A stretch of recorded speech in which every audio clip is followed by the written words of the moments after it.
What's going on? What's going on? We are live. We are live. Hope everybody's having a fantastic Sunday evening. Codations can now see himself on screen so he can see how his stuff looks. I'm assuming he'll figure out if it looks good or not.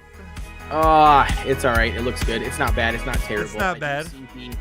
I do see the redness, the pinkness that I got going on. I don't know if that is just due to Zoom or what, because my camera, I don't feel like it looks like that when I record videos on OBS. It could be Zoom. We might have to test out, using something else like OBS or something, or even another suggestion might be that would be probably higher quality than like Zoom or whatchamacallit, would be for you to actually set up like maybe a secondary hidden channel that you actually stream to like Twitch, and I pull it from that video and add you in where that's like an HD. You know what I'm saying? Like, yeah, I get, because then you're streaming the full bit rate to the site, and I'm pulling from that instead of you streaming to Zoom and then them compressing it and all that shit. FS Squad says, Tooth, no. Hello, I subscribe. Hello, FS Squad. How are you doing tonight, my friend? Welcome to the podcast. I don't know. That might be an option though, Codations. Just saying. Yeah, definitely not. And you also see your whole right arm thing I was talking about. Like when you raise it, you can actually see your room back behind you. Like I mean, I don't see. I'm raising. Well, I'm watching the stream in the delay. Oh, okay. I see what you're saying. Because the board don't come all the way down. So. Yeah. Which it's not a big deal. I mean, we're it's slowly getting better. We now have one background that is shared between everything. Exactly. So that looks good. Dude, we're making progress. I do feel though like I need to center up this line between us, the big line. Hold on. Let me do that. Boom.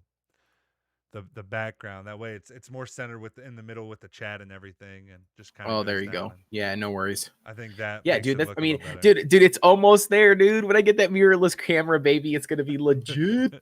Yeah, like I said, we probably will still need to figure out some kind of way to stream your video over to me for me to then grab, because it definitely seems like Zoom's doing a lot of compression work. I mean, because even all of your whole room, your walls and everything have like a pink tint to them. So, and if it doesn't look like that on your screen, it must be because of yeah, it doesn't look like that on my screen. Princess says, Codations, you're so pink. I might be able to fix it though. Don't mess with none. Let me see if I add a color correction in, if I can fix it. Okay. Use shift. Hold on. Listen, I need you to fix it. I need you to fix me. Wait. Hello, Princess. Thank you for tuning in to the live stream as always. Dude, Princess says, Codations, you're so pink. What's up, Princess? How you doing? Dude, Princess dropped. What if I do this? What if I do this? Untick this. Princess says that looks good. Whoa, what do you? Oh, actually, wait. Maybe leave right there. Whatever you just. No. Now your eyes look bloodshot. You look like a vampire, dude. Wait, whatever you had before was good. Turn the light back on. I feel like. Well, what I did was I turned my auto adjustment Demon off. is back. I can turn. I wish I could see this live. I mean, I'm watching it, but it's like latency, so I'm just waiting for it to kick back up here a little bit. How's that brightness look? Good, I think. I don't know. Good enough, I think. I don't know, dude. I don't know. I mean, I might be able to. Let's see. I just don't know how to do the color grading too well in the. Wait, I think I just fixed it. I think that's better. Don't just nothing, Codation. I think I fixed it. I think it looks a little bit better. I mean, this is probably about as good as it's gonna get with this stupid webcam. Yeah, don't change nothing else. I can brighten Codations up a bit. I can do the brightening up a bit. I don't know. There we go. I think that's the best of what we got right now. Brenda says, hi. Hey, Brenda. Princess says, I think that looks better. Yeah, I think that's the best we're going to get. Codations has while he's doing his creepy faces, Codations has a new camera coming that he's super pumped for, a Canon M200 like I use. So he's hoping that'll boost his quality quite a bit. Dude, I am super pumped about this thing, man. I'm like, oh man, dude, I can't even imagine what it's gonna take my video quality and just my video recordings, but also the podcast, dude. Can you imagine if I can get it to look as good as yours? I Like mean, there's we would not literally really be reason sitting, we would you shouldn't literally be be able to. sitting next to each other. There's no reason you shouldn't be. Princess Well, the Codation only looks difference would cleaner, like be, his outline. That's because I'm actually green screening him this time instead of Zoom, Princess. well, and I'm also using a green screen board, Right. He has a green screen board behind him. a makeshift, And then, so to artsy me, craft like, board. when I see him in front of me, he has this giant, like, board behind him. But then when I pull him in, I'm green screening out his board in my OBS. So it's like I said, we're learning, we're figuring stuff each week. The quality's getting a little better.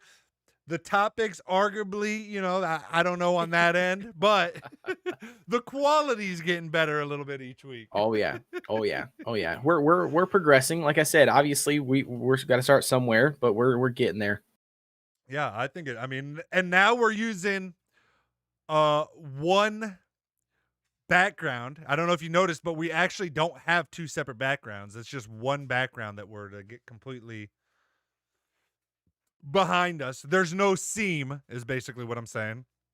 Dude, the green screen too this time, by the way, looks way better. Like even around my headphones and around my hat, like in between the opening is actually green screened out. Yep. Yeah, dude. That's the power of actually using a proper software to do green screening when you have an actual green screen. Well, I know, but I don't really have an actual green screen. I mean, I do, but like I don't. I mean, this is like a $5 green screen. A green screen just means a green screen behind you. Dude, quality. I mean, mine that I'm using, I think costs less than $20 off Amazon for it's just a fucking sheet. Like it's literally just a green Right. sheet hanging behind me that was like I So is don't even that think it was $20. so what did you do to like mount it? Do you just have it like tacked to the wall above you, or did you actually have like did you run like a curtain rod or something all the way across? I actually ran, I mean, because this room's pretty wide, I actually ran a cable, a metal cable between the two sides of the room. And Okay. if you're really that interested in how I did it, because I got the eyelets that screw into the wall and I mounted them Yep. into the studs.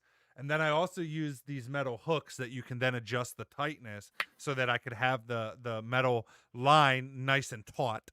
That way and then the green screens on these clips that have rings on them that are on the wire, like key rings that then have clips on them that hold Yep. it up, so that I can actually slide it back and forth out of my. So when I'm done, I just slide it all the way across the room to one side, so it's out of my way completely.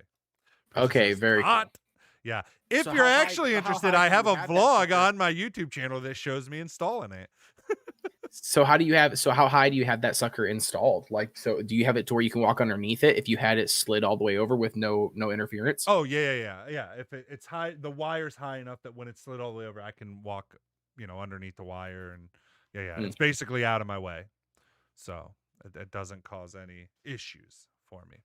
And that was what I found worked best for me. I used to use an actual the T stands, the metal poles that go up, and then I had the two metal poles that went between, the metal pole that went between them, and it would hang on that. Yep. But that But was then you just got to so much set of a that up. pain to set it up and tear it down, because I also use my office for recording all my videos through the week and stuff. Right. So yeah, that was just way too much of a hassle setting it up and tearing it down all the time. And I was like, yeah, I don't really love the fact that my green screen's like kind of just always seen in the room, pushed to one side.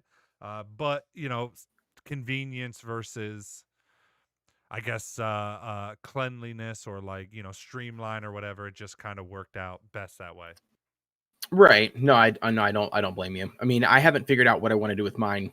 I don't think you've seen my room completely, but like Well, basically where now I'm when sitting. I did mine, sorry, not to interrupt, but just to No, you're like good. completely, before I did mine, the ones that go on your floor that you can pull up and then just push back down and then just store Yep. that somewhere, those didn't exist when I did mine. Oh, gotcha. Those just have come out like in the last year. Like those have become a thing. When I did mine, that wasn't an option. So if I had to redo it, and maybe even at some point I will, I would just get one of the collapsible ones that it sits on the floor, you pull it up, and then you push it back in, and then you can just store it wherever. That's Yep. 100% the way I would go today if you have the money, because I think you're probably talking $100 for one of those versus 15-20 for just a sheet basically. Right, and that's what yeah, and that's what Childish plays. That guy that was on YouTube, his my first collaboration with him. You know what I mean? Like that's what he had. He had one of those Elgato, and he confirmed that they Yep. were Elgato brand. But yeah, I mean, it just pulled straight up from the floor, and then that's literally what he did. As soon as we were done recording, he basically dropped it back down into that roll thing, slid it over to the side, up against the wall in his office. You know what I mean? And that's literally what he did. And he does the exact same thing. And on the carpet. So how he knows where to place it. So on the carpet, he's got it taped off. You know what I mean? So he's put like a couple pieces of tape, like on it, and then he just slides it, back over to that exact same spot, make sure it's there, so that way he doesn't have to, worry about it. Pulls the piece up, sets the pin on it, and then it just literally sits there. I mean, if in your situation though, I feel like what would be better for you, for the most easiest convenience, would be to hang that bad boy from the ceiling. So then you just collapse it, pull it down. I mean, you just pull it down when you do live streams, collapse it. It would just go all the way back up to the top. And then you'd only have, 4 inches, whatever hanging from the ceiling, on like hooks. Well, yeah, the only issue is in this office, my ceilings are actually slanted. They're like cathedral style. So one end's Okay. like Yeah. 8.8 feet 6 inches, and the other end's like 14 feet. Okay. So So then, yeah, probably so not my gonna green work. screen would come down crooked like this. For instance, says I had a question for y'all, but I forgot what it is. Well, if you remember it, we're happy to answer it. But yeah, so Yeah. I mean, I would still probably just. I mean, I even thought about trying to do. I thought about trying to. I mean, because I could build like a. I don't know. To be honest, with how I have everything set up now, I probably would just leave. I mean, my setup's pretty much done. I probably wouldn't get a collapsible one where I'm at now. I would probably make the switch when I would move. Like, because eventually my plan is that I'm making enough from this that I can get out of my home office and Right. be, rent an office somewhere, have an actual office space, even if it's just, and I don't need it to be like an actual office space, but even if it's just, like like a storage building, but that I can turn into just a big studio. I don't need a bunch of rooms. I like just one very large room would work. Or, Right. uh, you know, building. I thought about building like a off the back of our house. We have a lot of land where I live. We have like an acre and a half or something. Right. So I've also thought about building a garage, a bigger garage that had like that also had a loft in it. That then that whole top loft area I could basically turn into an office from home. Yep. Run Yep. power, all that shit out there. So I'm not Yep. sure exactly where I'm going, but it kind of depends on Kind of, how much sort this of. grows and all that. Yeah, kind of sort of like what my plan is. My plan is to basically do something similar to that, but actually build it in my basement. So I've got like my basement is the full size of my house, basically, just Mm-hmm. like in the ground. And then we only have, I want to say, like a third of the basement actually finished. Like that's what we're currently working on right now, like with our renovations. I mean, we're doing all the work ourselves for the most part. And then I thought about with the wife, she's pretty much confirmed that I could do it. I just haven't done it yet. But building like an 8x8 room, or like an 8x4, like a little Mm-hmm. studio booth. You know what I mean? Moving, and all I was going to do is just frame it with, 2x4, put up some sheetrock, you know what I mean? Put up some foam, you know what I mean? All that stuff, have one little, 24-inch, door, to go in and out of it, and then pretty much like have my whole setup in there. Mm-hmm. My computer, my, a green screen, have everything literally set up and ready to go. So then like anytime I want to record, if I'm on the podcast, whatever it is, I could just go down into the basement, and hop in the booth pretty much and just chill there. Another thing that I do like is I am kind of like a little bit of you know collector, like with some like toys and action figures and that kind of stuff. So it would be sweet, to kind of hop on that bandwagon, you know what I mean? And maybe like, put a shelf or two, behind me in the back, of my cam or something. If I, Yeah, and then you could always green screen if you wanted to, or don't green screen if yep, you want to. Yeah, and if right, I did get exactly. a large space, I would also probably do that. I would probably make out of the large space, if I leased a building or something or built that, I'd probably Mhm. build basically a small streaming room where the stream, but I need space also because of like shooting B-roll shots of products when I do those or shooting. So I need space to actually have like space set up for to like tables with products, and then I can have my sliders out so that I can get slider shots and stuff. So I need more than for what I do and for what I want to continue to do. I need a bit more room than just a room that is a streaming room. And that's I mean, again, I kind of have the streaming room thing down as long as I am happy continuing to do a green screen. Right. I think she posted her question in here. Yep. Princess says, okay, wait. So let me see if I word this correctly. Do you think the COVID pandemic is going to cause long-term physiological or mental problems in children and people who have been personally affected by it? I know it's random, but I'm just very curious about your opinion. Great question, and I'm totally down to talk about it. Before we move to that, because I think that's going to get us then going into another topic, and not that maybe very many people listening to the podcast is interested in hearing our YouTube expansion plans and streaming and stuff expansion plans, but I find it fascinating. So is there anything else? I mean, was that your thoughts? Was there anything you wanted to add before we would switch kind of topics into that? No, I mean, the only thing that I would like to say though, before we dive in, is I just wanted to let you know, I did my another live stream last night for the very first time on the game that I'm currently playing, Skylanders Ring of Heroes. I did that for the very first time, and then I think this is the first stream that I've done. I mean, at least in a month and a half, 2 months. Like, I just haven't live streamed in a long time. I've been doing video footage. Right. But dude, it was freaking amazing, man. I had a crazy good turnout. So I started my stream at like 9:55, like 10 o'clock last night, and then I went until 1:20 a.m. So and from that point, so, and by the way, Princess hopped in there. Thank you very much, Princess, for supporting me as well on that note. But from 10 o'clock until I'm going to say about 12:30, I had like 60 people in there, dude, on my live stream. Dude, that's awesome, man. It was pretty ridiculous, dude. I had 60 people in there. And then I believe I ended off the video with like 50 something likes. So I just kept on, plugging, like make sure you hit that like button and that subscribe button. I picked up 6 subscribers.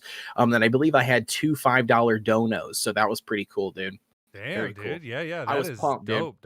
On a side note, since dude, that is awesome. I mean, 50 fucking people watching at one time is nothing shy of amazing. And I was on live stream, or I was on YouTube Live, by the way. I didn't do Twitch, so yeah. Makes sense. Yeah, I mean, I think, to be honest, I don't know what the. Again, I guess the only reason I still stream to Twitch is just because it is still the foothold in the gaming community. But I would even argue when it comes to mobile gaming that not really anyways.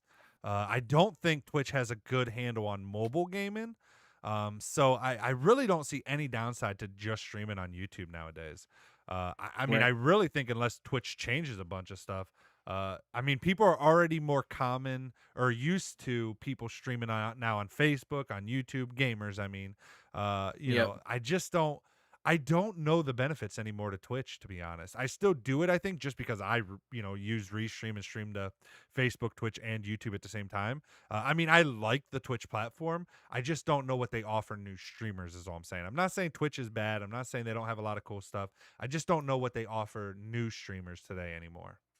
Right now. And I think and I think the heart or the reason why I'm gravitating more towards YouTube Live is just because, I mean, that's where all my subscribers are. You know what I mean? Like every one of my subscribers are on YouTube, so like for me, for whatever reason, it's so much easier for me to just be like, let's just go live, on YouTube, and then whoever's available will hop in, and it is what it is. I mean, I know there's a couple mobile content creators on Twitch that I do watch, like Childish Plays, the guy that I met in Omaha. So I know for a fact that he does Twitch. That's where he goes live. He doesn't do YouTube Live, even though he's got a YouTube channel. And then I know like Vulcan Games, which is streaming right now. He is live, and he's got, I think he just broke 100,000 subscribers, and he currently has 324 people watching him on Twitch. And then, I mean, there's a couple other, other ones that actually go live on Twitch versus YouTube Live.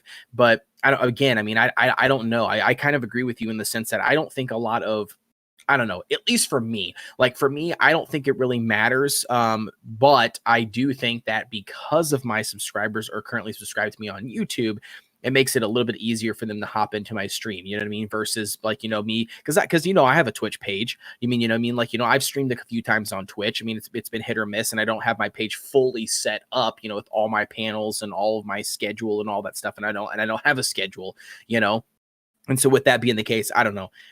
For me personally, I stick to YouTube Live, and I'm just really, really hoping in 2021, especially after how well last night's live went.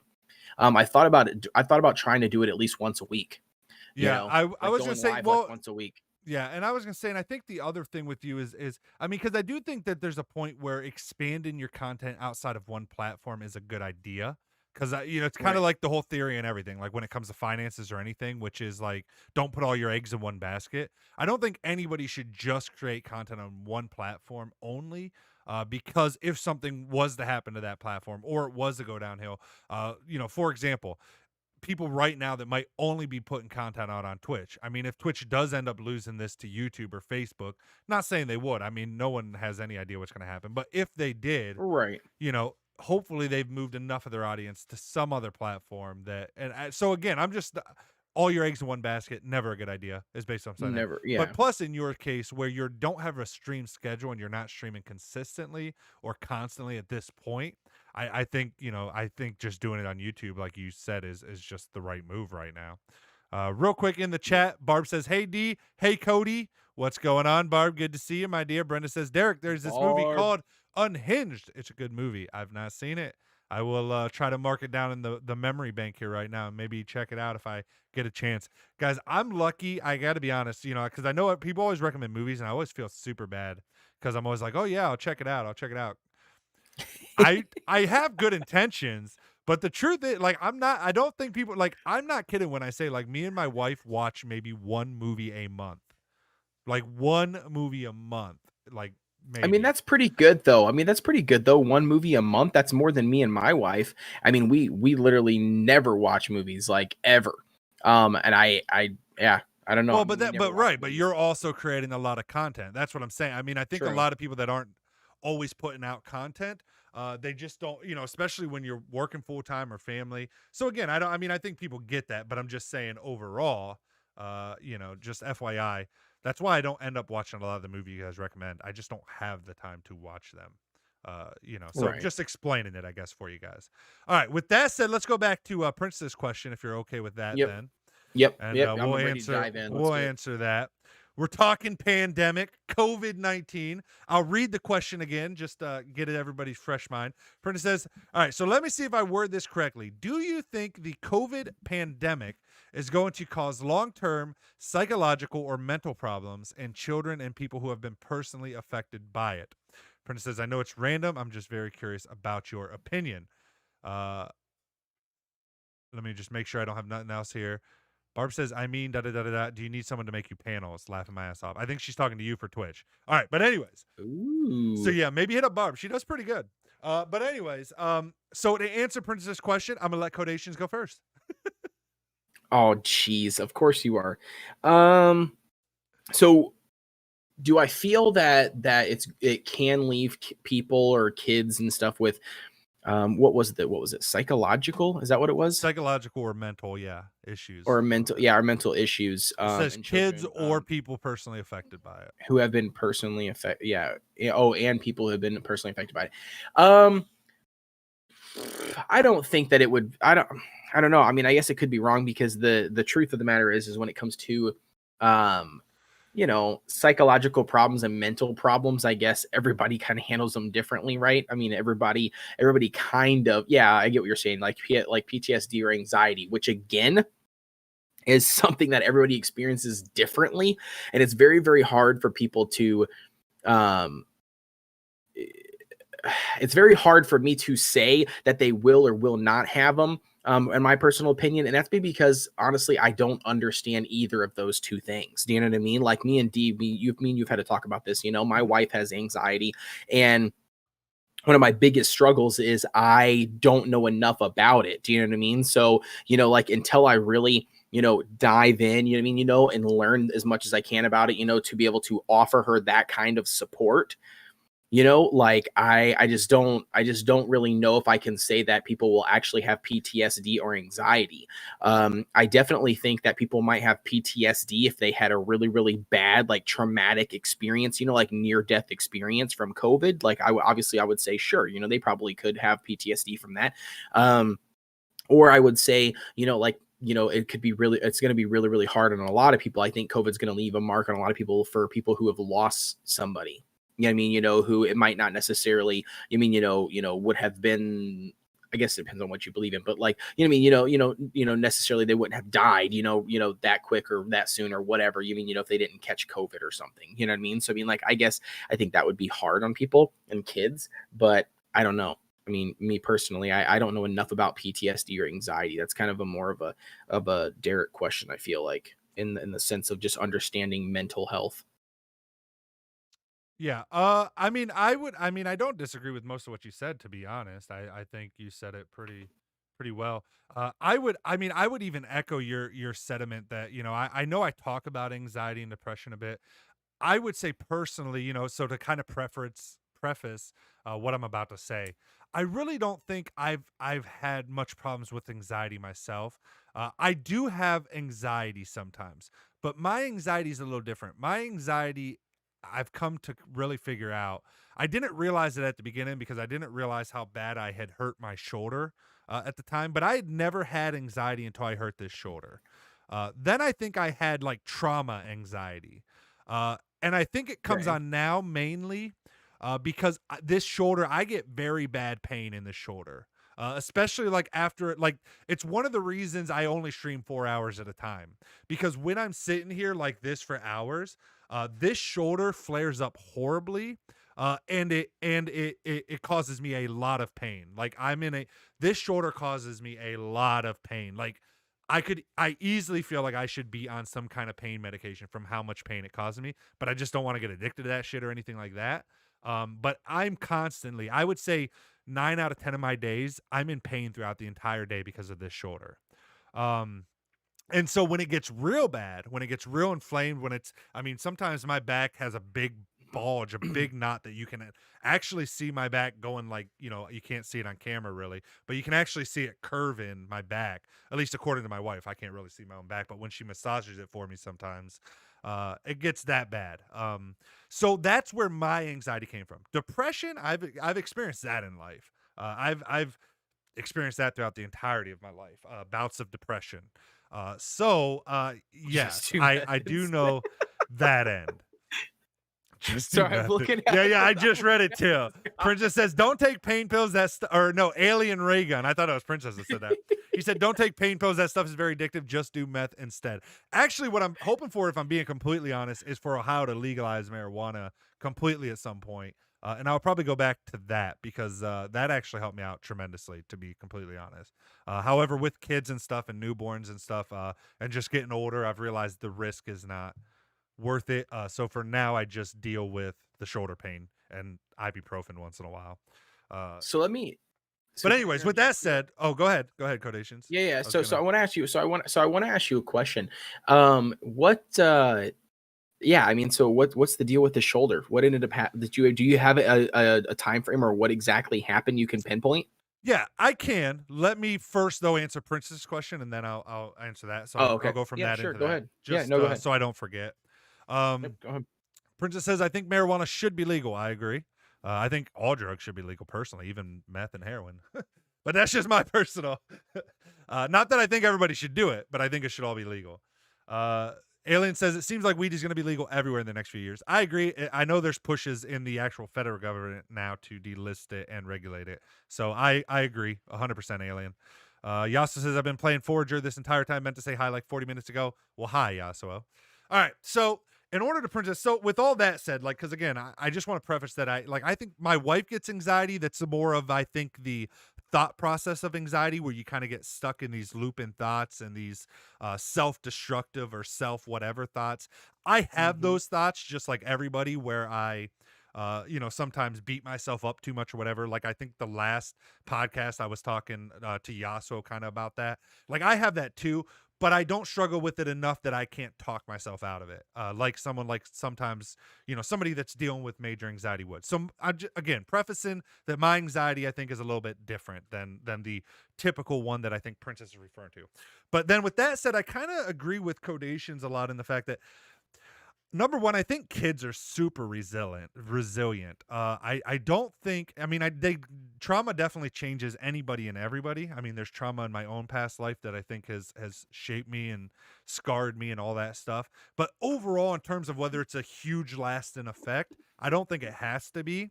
I think, like Codation says, there's just some people that, and I'm not saying it's their fault. I don't know. Maybe just the way their brain works, the way, biologically, all of that stuff. I don't think we know enough about it.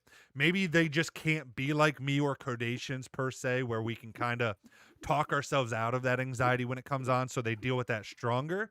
But I would say the people I'd be more worried about would be just children or family members that lost someone because of COVID. But again, that's not really a COVID thing. I think anybody that loses someone, that's a hugely traumatic Right. event and could cause those things. So, do I Right. think it's necessarily COVID that's causing it? No, it's probably the death of a family member. If, your dad's 50 and dies of a heart attack, it's probably going to affect you a lot too.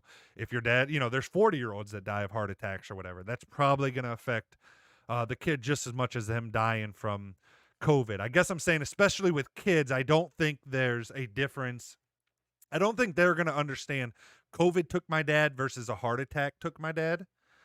They're just going to experience the trauma of loss of their dad or mom. I'm just using an example of dad. Right. They're just going to experience the fact that they lost their parent in 2020. I mean, Right. And I I don't know know if plenty they're of going to be more adults that focused on lost what their took them. kids. I mean, I knew a lady that was 40 something years old that was still very, very, I mean, lost her dad.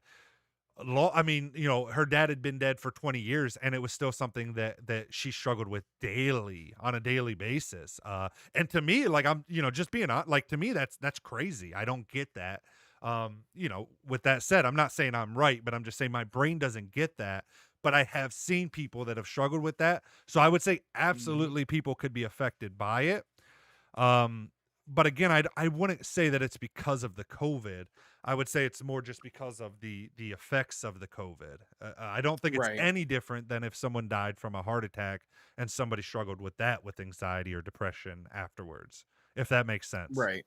No. I would agree with that as well. I mean, I think death in general is hard for a lot of people, and also it's very, I don't want to say easy, but a lot of people have a better, in my opinion, a better relationship and understanding when it comes to death. You know what I mean? And with that being the case, they take a little bit easier. And like you were saying, like with you, I absolutely think that's crazy. I've met some people, and there's one person in my family that is very much like that. My When my grandma passed away, my aunt, 100% to this day, she sees my grandma, or like, pictures of her, people talk about her, share anything about her, just instantly loses it. Like no matter where she's at, no matter what she's doing. And my grandma's been dead for so many years now. You know what I mean? It's very interesting to me that people still feel that same way. You know what I mean? Are they still get into those modes? Yeah, exactly. Yeah, that's deep pain, like Princess says. Yeah, I mean, I guess. I mean, I really do. I mean, I don't know. I mean,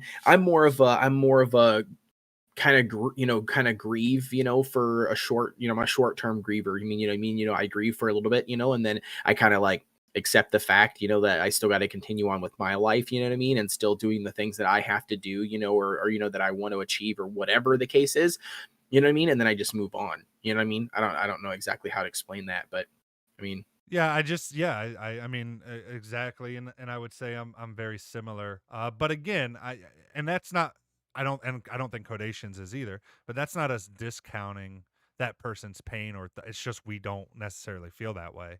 mhm, Which is just truth. I mean, I remember when my grandfather died. I mean, several of my sisters upset. I mean, I don't think I shed one tear. I was sad my grandfather died, but I like I I've always throughout my whole life, I will say, and I don't know, maybe Codation is different, and I guess I'm just saying this to maybe explain why I am the way I am. But I mean, I grew up with a minister as a dad, and I grew up with religion a lot. So death was something I've known and thought about since I can remember. It's not a new concept. and it's become so ingrained. Like it's almost like I've made my peace, or I have an understanding that it's going to happen to everybody, including my parents, including myself, including my children. Yep.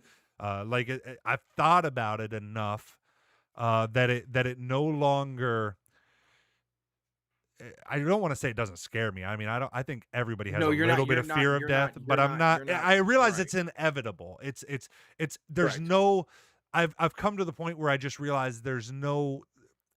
If I'm focusing on it and letting anxiety take over or depression take over, then I'm just limiting the amount of good days I can have left in my, like, because those things are inevitable. Bad shit's gonna happen. If it's not Right. COVID, if it's not, heart attacks, if it's not cancer, we cure those, there'll be something else. Just like we've done throughout all of humanity. There'll be some new Right. superbug. We make COVID vaccines, we're good for another 5-10 years, something else will pop up. I guess Yep. I don't have the expectation that things are ever gonna be perfect. I don't have the expectations that all my days are gonna be good. So as long as these couple little check boxes, my wife's okay, my kids are okay, my parents are okay, as long as I have those, like we have enough food to eat, like as long as I have the basic check boxes covered, I'm pretty, you know, fine. I'm okay. Just because of where I've gotten in my life, that I just kind of accept what is, I guess. I don't know if that makes any sense. No, it makes a lot of sense because I'm the exact same way. That's what I was going to dive into before, like when you jumped in. I think I've just came to the realization of accepting it. You mean just understanding? I've come to the understanding that, like you said, it's inevitable. Everybody has a life span basically. Sometimes it's shorter than other people's. You never really know exactly when a person is going to go or not go. And including yourself. So at the end of the day, like you said, I don't know. I feel like ever since I was a kid, I've just kind of understood that, and I've kind of like built that into my mentality, when it comes to different things, so like at the end of the day, it's like, yeah, it sucks that I can no longer, I don't know, hang out with that person, on a day-to-day basis, that I normally do or whatever, because, they're no longer physically here, for me to do that. But at the same time, I mentally, like you said, I mentally, accept that, understand that, and then I just continue trucking forward. You know what I'm saying? Like, it's kind of like, that's kind of the way that I've always looked at it and how I perceive it. you know I know it's different for everybody. Not everybody does it that way. Sometimes some people it's a lot harder, and like you said, or like Princess said, some people apparently never get over it. I don't know. And I know some people it overwhelms them. One of the things that is a big fear of mine, I'm not as scared of death whatsoever, but one of the biggest things that I am afraid of, is somebody like my wife. You know what I mean? Like my wife getting, even if we're 90 years old, you know what I mean? Like, my biggest fear is my wife dying before me. You know what I mean? And the reason being is because like truly, you know, feel like that would blow. You know what I'm saying? Like, that would be the biggest, like kicking the balls. You know what I mean? Like the fact that, like, the person who, you're here, and but what the crazy part is, I look at my grandpa. My grandpa's been married 3 times. All 3 of his wives have died on him. Oh, jeez. All three of them. Isn't that insane? Like, that's Yeah. crazy. You know what I mean? Yeah. And the man still is super active. He's in his late 70s. He's still active. He's still, gets up every single day. He calls us, once or twice, every 2 weeks. You know what I mean? I'm talking to him. He's laughing. He's out doing stuff. Like, it's just crazy. Yeah. Like, We yeah, call yeah. that motive. Yeah, exactly. Yeah, princess. Yeah, princess. All 3 of them, man. So the one was like super early. He got married really, really early, like I think like 2021. And then and she ended up dying from cancer. And then the second one ended up dying with an aneurysm. Cancer. And then the third one was my grandma who took Aneurysm. what was it? COPD and emphysema took her because from being a hardcore smoker at 65. But I just think that's crazy, dude. I just think, like, how the hell can a person still go out, still get married, rinse and repeat the same process just to be torn to shit again? Like, I don't know, man. I don't think I could do it, dude. I really don't. I think it Yeah. would be tough.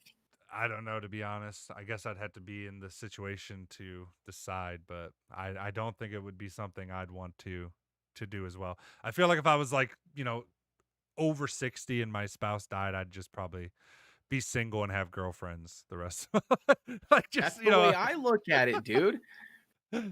Yeah, at that point, I'd be like, look, I invested all this time into this other person. I absolutely miss them dearly, but it's like I'm not doing it again. You know what I'm Right. saying? Yeah. I would instantly be like, look, we're just gonna just continue out the rest of the time. I'll get my needs met when I need my needs met. We'll do the deed. I'll call it good. We'll hang out, whatever we need, whether that's social time or whatever. You know what I mean? And then we'll just, go back to our separate lives. I don't know. It just says laughing my ass off dating at 85. Listen, man, they still dated it. My grandma, What do you my think, my Princess? Why do you grandpa think they died. made Viagra?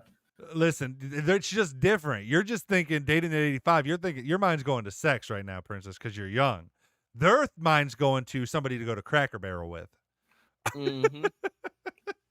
Yep. That's their dating at 85. They're like, oh, I need someone to go to Cracker Barrel with. Yep. Perkins. I don't know if you guys have those restaurants by you, but we do. Yep. Perkins. Not only that, I mean, church. If they go to church, all the time they want somebody to sit with them at church. Somebody to go hang out with them to get coffee. Just anything, man. That's pretty much what it comes down to at 85. Yeah. Hokage says, I swear aneurysms are so crazy. It's like at any point you can just kneel over and die for no reason. Yeah, I had a friend, a girl. She's actually younger than me. I'm 36. At the time, I believe I was like 32. And she was probably 27, 28. And we were good friends, like best type friends. And she actually streamed on Twitch as well from my house. And she had streamed one night, went home that night, had an aneurysm at her house, and almost died. Like they had to cut open her brain and get it all, like it was crazy. And then she was like in like rehab for months, and I mean she's good now, but yeah, 27 years old, had one, and almost. Well, what's crazy to me, the only reason she was still alive is because her roommates found her like 10 minutes after it happened. They said if they didn't find her so fast, she would have been dead. Yeah, yep, exactly. And that's what I was going to say. Like the crazy part to me is not necessarily aneurysms, but the people who never know they have one. Like they go their entire life and don't even know they have one. Like that to me is crazy. Yeah. It's like how many doctor visits? I mean, you never did anything crazy. You never had to get a head scan. You never had to do anything, you know what I mean? Like in your lifetime. Like I think that's crazy. I'm like, how the hell did you go your entire life to whatever age, that you didn't even know that you had something like that? I don't know. I mean, maybe not. Maybe people don't do that stuff, I guess, but Hokage says it's freaking crazy, man. Princess says, a state representative died yesterday from an aneurysm. He was only 42. Yeah, I mean, I don't think people think about death enough personally. I mean, I really think that's why. I really think, this is just out there. I don't even know if this is true. It's coming to my brain, so I'm going to say it. I really think, we all talk about like how, and I come from a very Republican Christian background.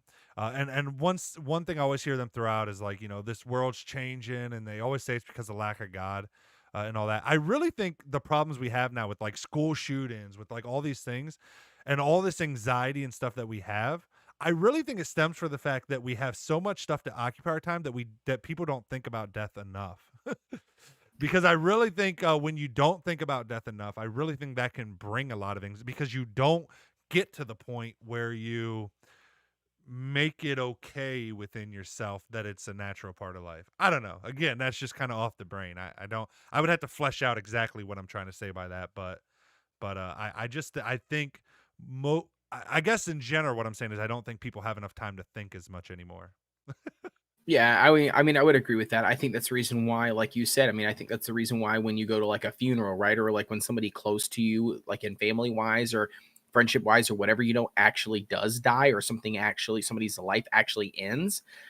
I think that's the reason why you get the reactions that you do. You know what I mean? People are, dark, gloomy. I mean, they really do feel, sentimental, in that moment. They really do realize, like you said, right away in that moment, they realize like, holy cow, you know what I mean? Like, this is what death is, you know what I mean? And I think that, I mean, I like you said, and I think it's such a big shock to people in that moment that, yeah, I mean, you're right. I mean, people don't think about it, enough.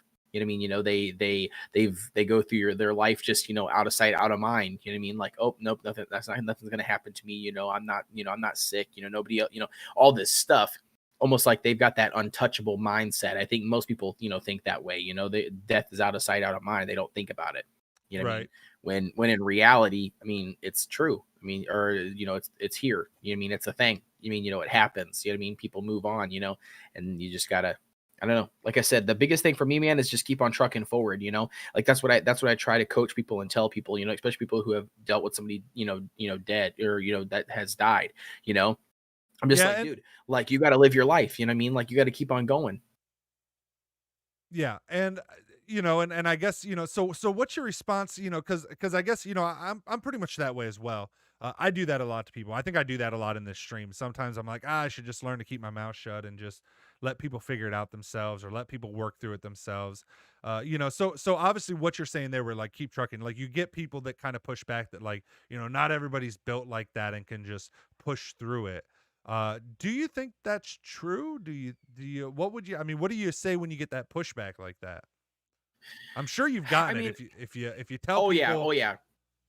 Oh yeah, and here's the thing. Here's the thing. I mean, I guess like I'm being a little bit more blunt on the podcast. I guess I don't really just come out, and tell Oh them yeah, like, yeah, oh, yeah. you Right, know right, what, right. that's great. Just get the hell over it. Go to work tomorrow. You know what I'm saying? Right, right. I mean, I guess it's more like I don't know. I mean, like if I was getting a little bit of pushback, or they were like, die hard set on, like oh my gosh, like I miss this person. I'm not gonna be able to do all this stuff. Blah blah blah. I think personally for me, I take the religious route. So at that point, you know what I mean? Like I kind of, I kind of hit a little bit of, like, bumps, like in the conversation, you know what I mean? And I kind of lean, I lean towards, to say like, okay, you know what I mean? Yeah, I get it, this person did, isn't going to be able to do this with you or, or whatever your plan was, or yeah, they always wanted to go to the beach or, whatever, but you know what I mean? I'm like, but they're in a better place now. You mean, they're no longer struggling or they're no longer, suffering. You know what I mean? Things like that. You know what I mean? Like the typical stuff. And then if it just keeps on getting to a certain point where they can't get a hold of it or understand it, or move on, then I take in my opinion, my personal beliefs, I take the religious route. You know what I mean? I'm like, look, you know what I mean? And I normally base it on the person. Obviously, if the person's not religious, you know what I mean? Then I probably wouldn't, you know what I mean? But most of the people, that I'm talking to in a situation like that I've dealt with in the past, they go to, there some sort of religion, So like I just kind of by saying, like, look, they moved on, to bigger and better things. You know what I mean? You can obviously, they're always going to be here with you. You know what I mean? Like, not only that, you can, now you got a guardian angel. I mean, also looking after you, you know what I mean? Hopefully, that they can, help you and direct you in a positive note. You mean, things like that. I kind of lead them down, down that path. But it also, again, like I said, it really just kind of depends on the person. You know what I mean? Like, I mean, if it's somebody that I don't really have that emotional connection with, like a coworker or something, that I only talk to at work, here and there or something, then I'd be a little bit more late, a little bit more pulled back, to just kind of just be like, oh, I'm sorry to hear that. You know what I mean? Like, they're in a better place now, blah, blah, blah, you know what I mean? And just let it go. You know what I mean? Like versus really diving into it. I like how she just came out of the crack of the wood, like right in the dead center of us on stream. She just kind of peeks up around the corner. You should have her like come back and like just put in half her face.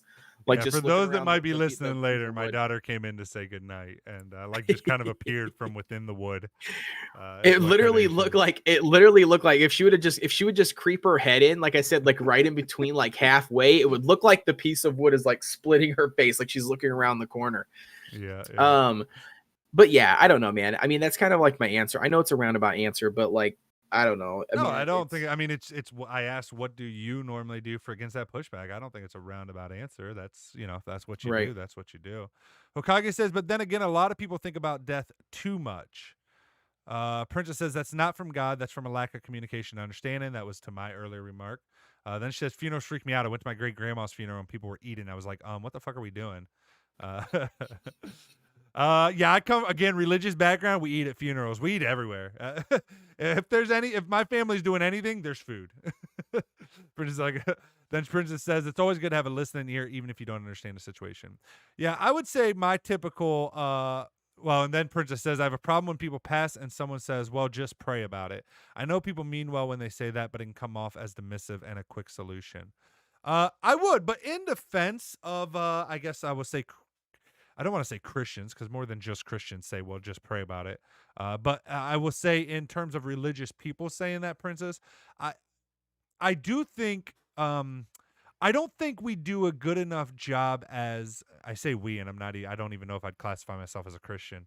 Uh, but I would say religious people, spiritual people, whether no matter what your religion is, I would argue if you're a Christian or a Buddhist or just someone that practices praying to the spaghetti god, um, I think the biggest problem that religious is we don't we get, it's almost like, a somebody that programs artificial intelligence trying to talk to someone about uh you know what that means for the futures of cars, to somebody that has no idea anything about technology at all, like to my 80-year-old grandma.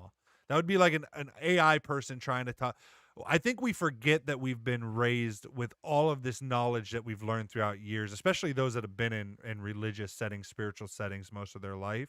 I think we forget the years and years and years of wisdom that we have collected uh over the years. And so when we're speaking, we say things like, well, just pray about it.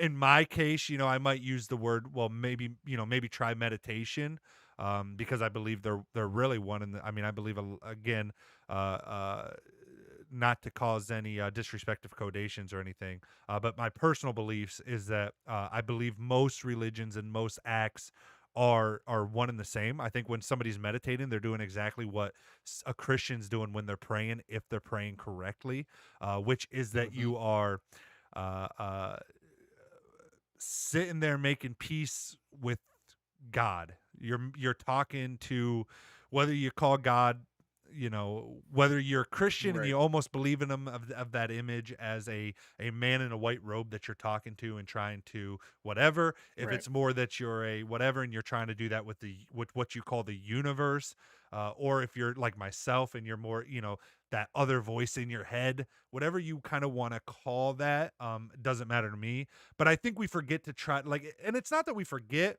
but it's hard for us to try to explain. Like when someone says, "Oh, pray about it," they're saying that because they have good intentions in their heart. This is why I'm going to all this. Their intentions are good. It's because they realize there's literally nothing I can do to help you through this trauma, but I know one thing that can. And insert God, universe, mother nature, whatever, that Right. connection they've made with something on a higher level, that they know that's the thing that can help you. I can't help you. But again, that's hard to explain, especially with so many different religions and with so many of us, including myself, that get caught up in our own terminology of those ideas, I'll call them. Um, and so I think it falls on the other side as well, that I think too many people have a negative connotation towards religion, especially Christianity nowadays, that we don't take the time to try to understand. I kind of referring to a comment you said earlier, Princess, in that I think a listening ear is always the best approach, trying to understand what the person's saying, whether you agree with their particular whatever. I think you'll always find benefit out of that, um, Right. if that makes sense. And whether you understand what they're saying or not, I just think it'll put you in a better position. I don't know. I don't know if that made sense, Right. what I was trying to say. Catching up I think it on did. okay, catching up on chat real quick. Princess says, or Yasuo says, I'm Italian. How could I not praise the holy spaghetti god? I agree with you 100%, dude. Praise him up. Princess says, oh, yes, def agree. Princess says, connecting with the universe. Yas says, this is deep. You know how we do. I don't, it's me. Codation's over here like, God damn it, I just want to talk about video games and technology. And Derek's always going off on this. You guys bring up the questions, I answer them. I don't know. Unknown 7 Able says, hello, unknown. Y'all says, LOL. Princess Universe God, your creator, flying spaghetti monster. Yeah, and I'm not even saying, when I say all this, just this is kind of me talking to Codations here. When I say all this around what I say, because again, I know, I mean, from knowing Codation, it sounds like he's Christian, believes in Christianity, Jesus, God. I'm assuming. Maybe I'm wrong. You can correct me. So when I say this, I'm not even saying they have it wrong. I just don't believe anybody knows who has it right. So I try to Right. take if I can take something from Christianity and apply it to my life and it helps me, I'm going to do that. If I can take something from Buddhism and it helps me in my life, I'm going to do that. I'm just more of under the belief of that, whether you believe Christian or whatever, when Jesus came, died on the cross, forgave sins, he says they know not what they do when he was dying on the cross because they were crucifying him. I just believe Jesus is more of the type of person and God. I don't believe in the Old Testament God as much as the New Testament, in that I think he understands that as a human, there's no way we could know 100% what religion is correct. And again, I think all religion has negative connotations and all religions have positive. And I just think it's not that you're picking or choosing in terms of morals, as a lot of Christians like to kind of throw out there, like, oh, you can't pick and choose the Bible. It's not that you're trying to pick and choose the Bible or from any religion. Again, I'm only using Christianity because that's my background. It's just that you realize if you don't get caught up in words and doctrine, I think at the end everybody arrives at the same place, which is the real God, the God. I'll use the word God here just to stress my point. I think if you don't worry about all the vernacular and all of that, I think if you actually just focus on finding God, you'll find him. I don't think any of the terminology matters. Personally, that's just my belief in it. Unknown says people have strong belief in their faith. I agree. He also says astrology. No, that's horse shit. No, just if it helps you, it helps you. I'm just kidding. For instance, I saw someone on Twitter talking about this band called Flyleaf, the same band I used to listen to when I was depressed. I never knew it was a Christian rock band. Yeah, I love Flyleaf. I've been to a lot of their concerts. I have stuff signed by them. I actually love Flyleaf, or did. I don't listen to as much Christian stuff nowadays. But she says, so I saw a thread of people talking bad about it just because it was a Christian band, and I just thought, why does it matter? That music helped me get through a rough time, and I had no idea it was a Christian rock band. That doesn't take away from it helped me through a rough time. That's what I'm saying. Too many people get too many. If you attack Christianity, Christianity can no longer help you. If you attack Buddhism, Buddhism can no longer help you. If you attack astrology, astrology can no longer help you. I just think you can learn stuff that can help you from good stuff. If you want to have the faith of Christianity or any other religion, that's great. But take those things and apply. A lot of times you can find that in Christianity as well, and apply it and all that. I don't know. I said a lot. Codations, if you want the mic at all to rebuke anything I said, to give your thoughts, feel free to take it. So I don't know. So I'm kind of in the same boat. So like, I think I mentioned this maybe it wasn't a podcast, maybe it was one of your live streams one time. But so my situation is a little bit different. Yeah, currently right now, I'm affiliated with the Catholicism. So, Christianity and Catholicism, Catholic, for those of you that are listening and don't know what Catholicism means. So the whole premise behind this is, when I met my wife, all growing up, I was in and out of multiple churches, just a bunch of different churches. I wasn't, in your situation, D, where you actually, wasn't your father a pastor? Yeah, my dad's a minister. Yeah. So with that being the case, it wasn't like that. It was just, we honestly, to be quite, is it frank? Yeah, be frank with you. Yeah, I think. Yep. Anyways, whatever. A lot of it was my. Are you Irish? Yes, I have a really, really big portion of Irish in my blood, princess. But basically, so my mom would use churches a lot, growing up, because for their help and their aid. Right. So like with her raising 3 kids, on her own as a single mom, which is tough. She would, we would naturally gravitate to churches, because, around holidays, they would definitely, sponsor our family, to like the Advent tree or, things like that. They definitely sponsor us, around holidays, Christmas, that kind of sort of thing. Anyways, I'm getting off subject, but long story short, I was in and out of a lot of different churches. So from like, Baptist to Southern Baptist, Methodist, some of your Protestant stuff. I got in a little bit into like Lutheran, but not a whole lot. And then I got into like just non-denominational churches, more like I don't even know what you call these kind, but more of like a like band churches. Does that make sense? Like they're not really like they don't really like read scripture, so to speak, like word for word. It's more of like you kind of show up and it's like a concert, you kind of just show up and you enjoy music and like praise and worship basically is kind of what the entire like portion of their church is. And so like that I've been in part of those as well.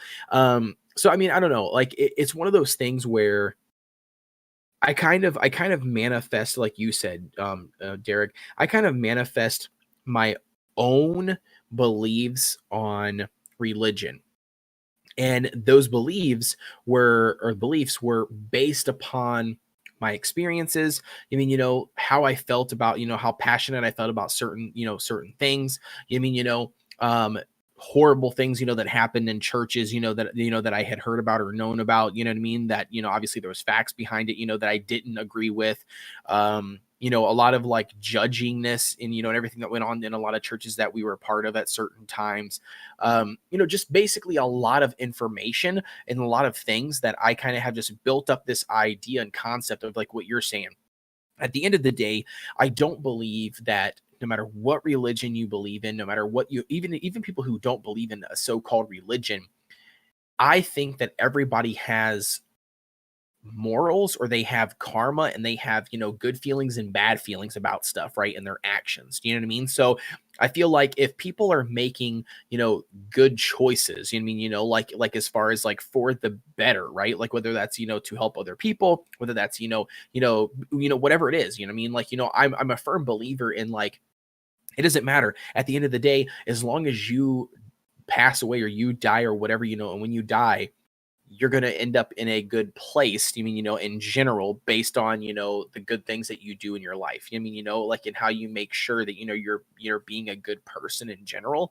I don't know. I mean, it's kind of hard to understand, but like I've kind of built that mindset up that I'm not really affiliated. I don't really affiliate myself with any other type of religion or like, any specific religion, as more so as I do, it is what it is. You know what I mean? Like, as long as you're being a good person, as long as you're doing those things, you know what I mean? Like whatever thing you believe in, obviously then that's what you believe in, I don't know.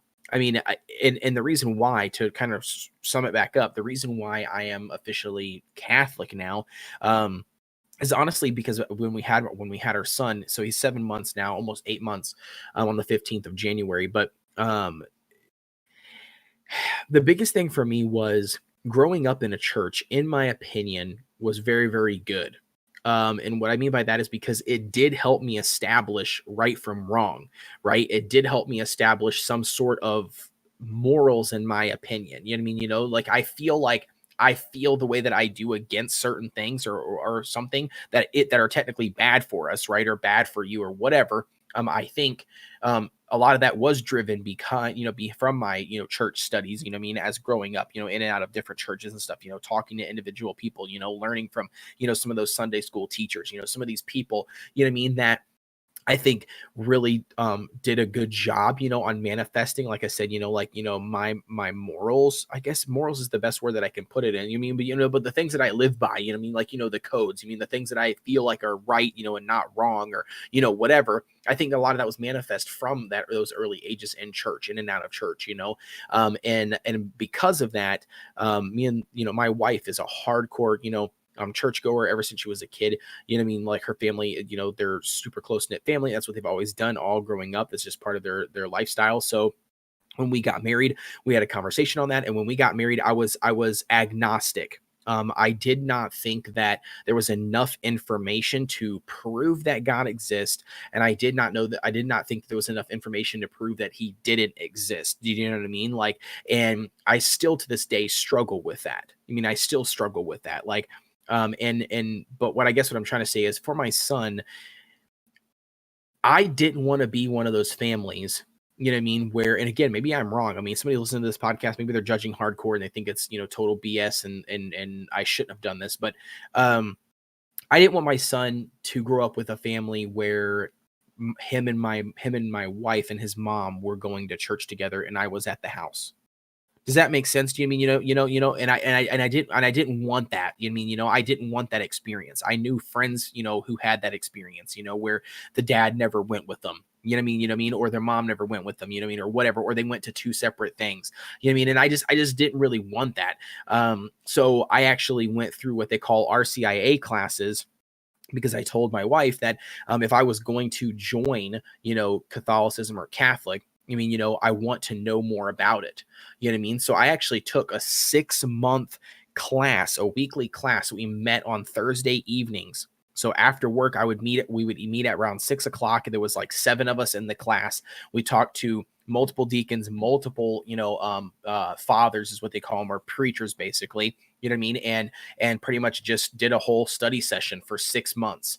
You know what I mean? And I learned everything about the religion, that there is not that there is to know. Obviously, I'm not a walking, Catholicism encyclopedia, but I basically asked loads of crazy questions. I mean, like, why can't deacons do this? Or why can't, these pastors marry, women? You know what I mean? Do you guys, worship Mary? You know what I mean? I pretty much asked them every single thing under the book. You know what I mean? And I mean, they were just showing me all this information. They were giving me really good resources. They were saying, if you want to know more about this, you can read more about this, and all of it.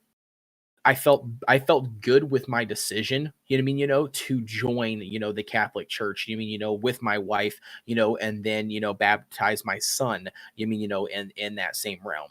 You know what I mean? And that's just because of that 6 months, 6 months of, studying and meeting, once a week. And I gave it my honest opinion, I gave it, everything I had, to make sure, I wasn't just showing up and being like, oh yeah, this sounds great. Yeah, yeah, yeah, yeah. You know what I'm saying? I mean, I was actually actively participating for 6 months. And again, it fit for me. It's not for everybody. You know what I mean? And like I said, and do I think that it's changed my outlook on religion since doing that? Some. That's the best way I can explain it. And the reason why I say that is because the big thing that I struggle with is faith. And the wife knows it. We talk about it periodically, but the biggest thing for me is faith. I struggle with the unknown. I struggle with the you're believing in something that you don't know exists, because there's no physical way to show you that it exists. Do you know what I mean? So you just have to have faith, blind faith. I mean, you have to have, you're believing in something that you can't see, you can't touch. You know what I'm saying? And I find that hard. Hard to believe. But a really good counter argument is love. I mean, you can love somebody, do you know what I mean? But yet you can't really physically touch it. You know what I mean? But it exists. You feel for somebody. I guess the difference is with that, though, is you can actually see them. So I don't know. I mean, I'm kind of all over the place, with it. And I think that's kind of where I'm at, So I'm labeled a Catholic right now. I like the Catholic faith when it comes to history and the structure behind the religion and where they get their information. But for the most part of my life, I've been agnostic, where I just didn't believe that there was enough information or facts on both sides, that says, yeah, there's somebody there. No, there's somebody not there, so I don't know. Makes sense. It's kind of my personal opinion. I know it's hard. It's a hard thing to come back on when it comes to content, or, you know what I mean? Like talking about this stuff, because everybody's so different. Catch up on chat, though. It looks like we'll catch up on chat, and then I got a couple thoughts to go over. Princess says, I asked if you were Catholic or Irish because a lot of Irish heritage are Catholic. I was just curious. Then she said, Southern Baptist, were you dancing in the church? Laughing my ass off. I love those types of churches. I don't know if he was or not. He can answer that. But my religion, specifically Christianity, background is Pentecostal, or as a lot of other Christian churches like to call us, holy rollers. We were the hoot and holler and speaking in other tongues, believe that you could lay hands on people and they be healed. We were all that stuff. We were the crazy running around the church screaming with like our heads cut off like chickens. That is 100% the type of background I come from. Hokage says, did you have a Catholic marriage, this is Codations, or did you start identifying with the church after you had your kid? So I started identifying with the church after I had my child. But and me and the wife got married in 2017. But in the Catholic religion, I don't know how many years ago, but they actually made it to where you can get married in the Catholic Church and not be Catholic. and there's no, or at least in the diocese is what they call it, like in this general area, you don't have to. You basically, I had to fill out paperwork, and me and the wife had to go to like marriage counseling classes prior to getting married. That basically just, explains a lot of the, hey, this is what, you should do or you shouldn't do, based on the Catholic religion, that kind of stuff. And then, and I think that was only like, I don't know, a couple months or something like that, once a week or whatever, that we had to attend these classes.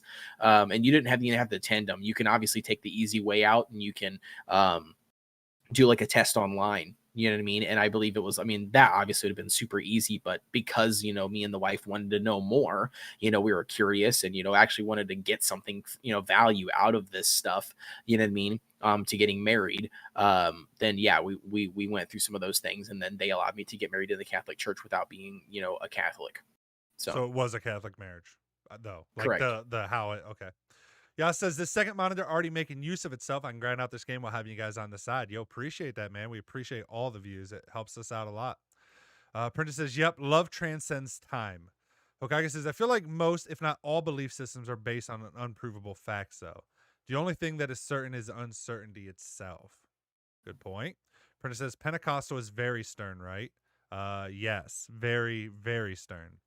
Prentice says, that's beautiful codations. Yes, I agree. Also, I loved hearing that backstory of you, Codations. Was super, super, super cool. I will say just a couple thoughts to kind of add to yours. And I don't want to call Yep. them arguments to your points. Just No, kind of my thoughts on them. yep. But No one worries. is, I don't think faith is as hard as people think that it is, especially in Christianity. I personally think, and I guess this is more saying like I just trying to encourage you. I think most people that struggle with faith, it's because they may not necessarily believe exactly how their religion tells them to believe, and so they think that they don't have faith. But I would argue that if you believe in a God, uh, you know, in terms of just that you believe that there's, I guess what I'm saying is I don't really think I would argue that 99, even though like there's lots of people out there that claim to be atheists, there's lots of people out there that claim to be agnostic. I would think if people actually had an understanding of God, again, I'm using that word just as a placer word, so don't get Yeah. wrapped Yeah. around that Yeah. term God. But I think if Nope. most I got people you. had the understanding of God, and the not thinking of him as a person like in a robe, but actually as the thing, um, I don't think as many people would struggle to believe in God. To be completely honest, I think he's pretty self evident in anything and everything that exists on this earth. I think there's actually plenty of evidence. Um, Now it's mostly personal, anecdotal, or I don't know if anecdotal is the right word, but it's more personal understanding than what can be proved like scientifically. But I think if anybody actually was searching for God, and again, I'm using that term loosely, so don't just and I mean this more for in chat. Don't assume I'm talking about the Christian God. Right. Again, No, I get but you. I think that that more people would actually believe in it pretty easily, to be completely honest. I mean, I don't think people take the time to think about the world that we live in. I mean, guys, it's fucking crazy that I could call Codations from 5 states away on a device that somehow captures my voice, takes the airwaves that my mouth is producing, takes it into a form, and then a magnet turns it into an electrical form that then can travel then outside of electrical current, that can then be transmitted via waveforms through the air to a cell phone tower, that can then route this to his and then reverse all of that on Codations. And I mean, people, like, if you don't think that magic is real, I mean, like what is, I mean, what what the fuck do you think magic is? If someone could like say to you, like, hey, you could transmit your voice from here to 5 states over in real time, meaning that as the words are coming out of my mouth, the other person can hear me. Like, I don't think we understand what the fuck we have on this planet. Like, Right. and if you don't think that there's some kind of force, but like, even if you say, oh, we came from single cell organisms, like, okay, that original thought that was like, oh, I want to become more than a single cell organism. That thought that like every human innately has to, I want to create better in this world. I want to create, and when I say every human, I mean I don't know the exceptions. I'm not bought on the fact of whether some people are actually born without a conscience or if that's the whole nature versus nurture stuff. I tend to think that most people that do horrible things in life are doing horrible things not because they were born that way, but there's some people that argue the other way. So again, I'm taking that into effect. But again, it's crazy to me. And again, I think if you just, I mean, the way that the whole world, and if you say like, oh, that's just luck, the Big Bang just happened and it caused this initial, like, okay, that I'm not arguing any of that. But what I am arguing is still none that, like, okay, call that God. Just call, Right. like, in your mind, instead of thinking of God as this guy that's standing that looks like me or Codations in a white robe.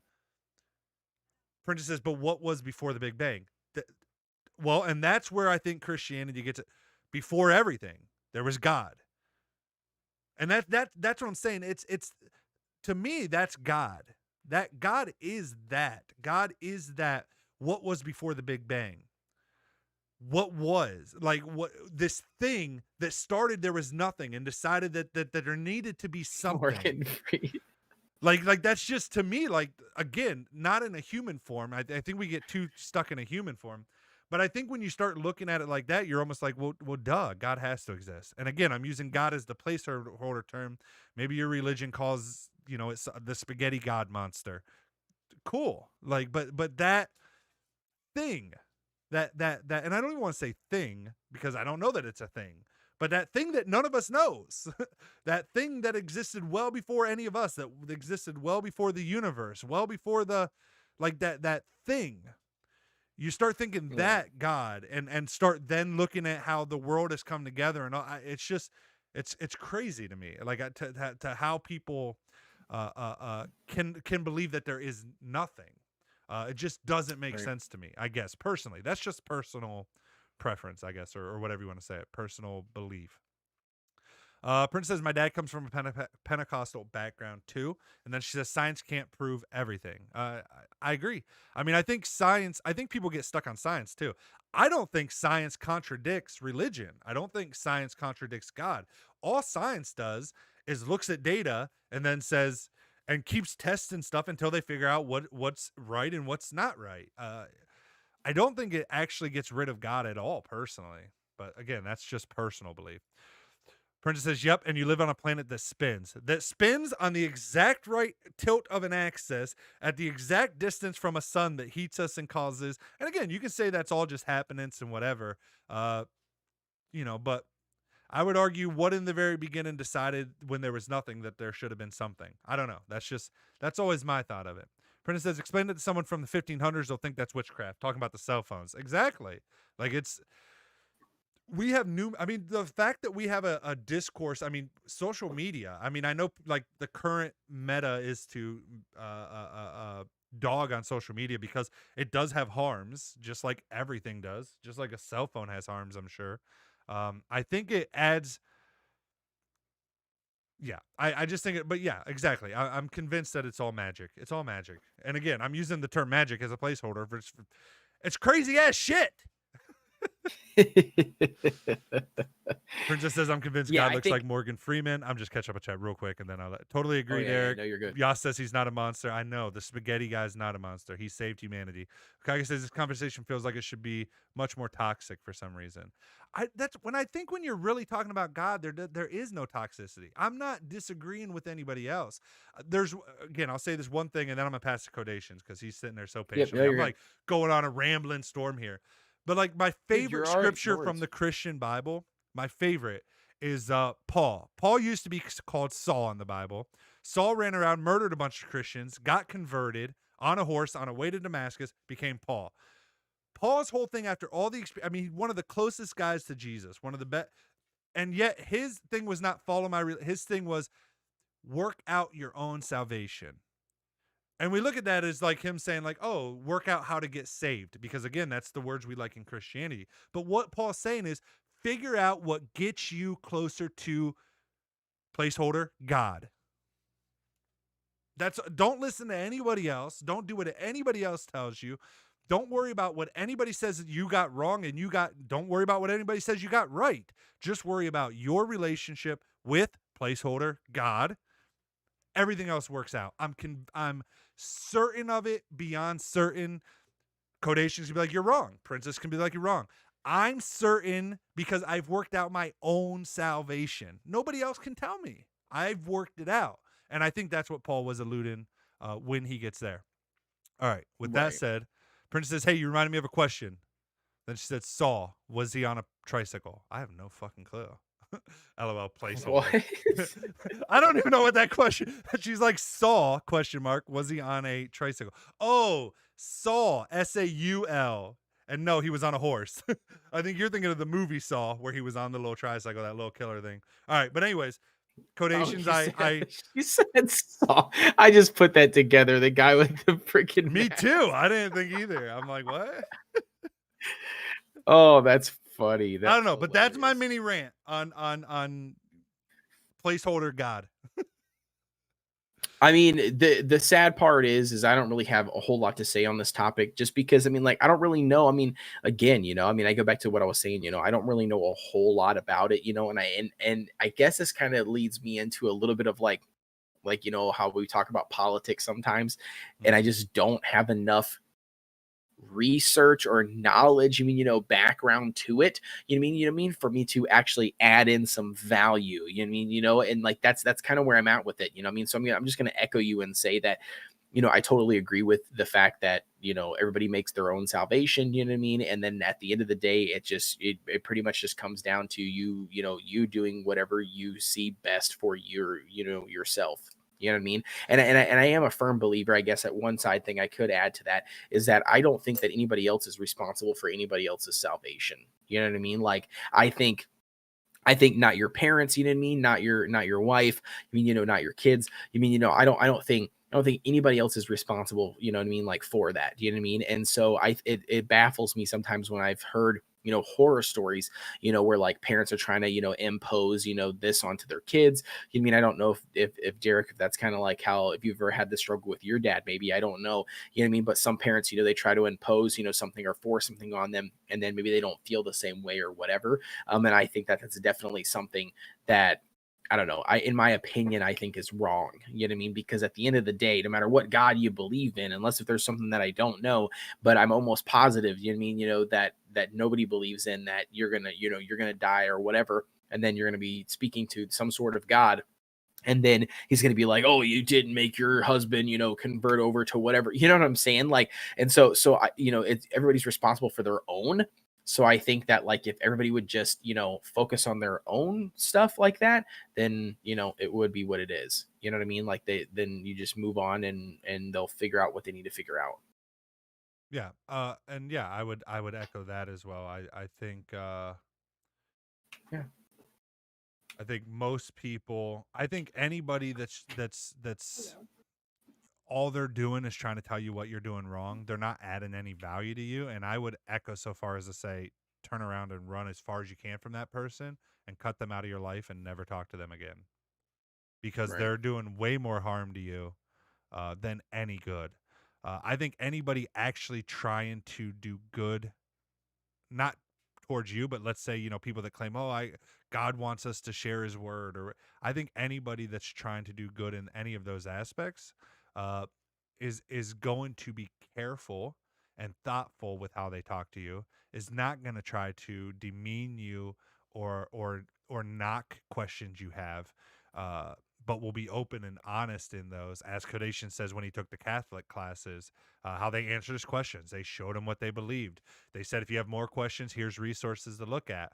They didn't say, well, this is what we believe. This is what you have to believe if you want to be Christian, Catholic. Right. I mean, they might apply that. Like, this is our beliefs. You should, you probably, as a person coming to Catholicism, you probably should agree or believe most of what we believe, or else you probably be better off finding a different religion. Like, they might have that type of an Right. attitude, but they're just trying to be open, honest with you. Right. That's the type It's of not people like you your want to dad. find.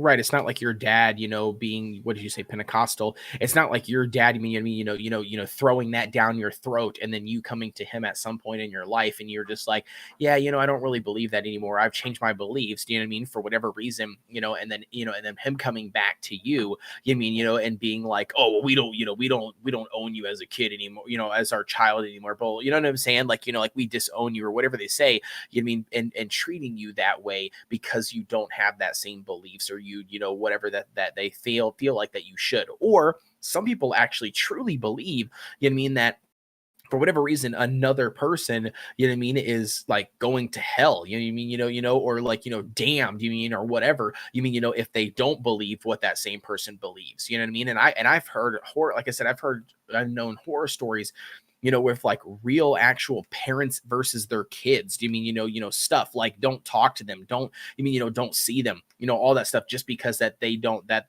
that child changed their opinion, as they got older, you know what I mean? And that I don't agree with. 100%. I definitely feel like everybody is individually responsible for their own salvation, you know what I mean? So it is what it is, they should do what they want to do or what they believe in and move on, you know what I mean? You should not be, like you said, focused on, trying to convert that other person to the point where it's preventing you, from focusing on yourself.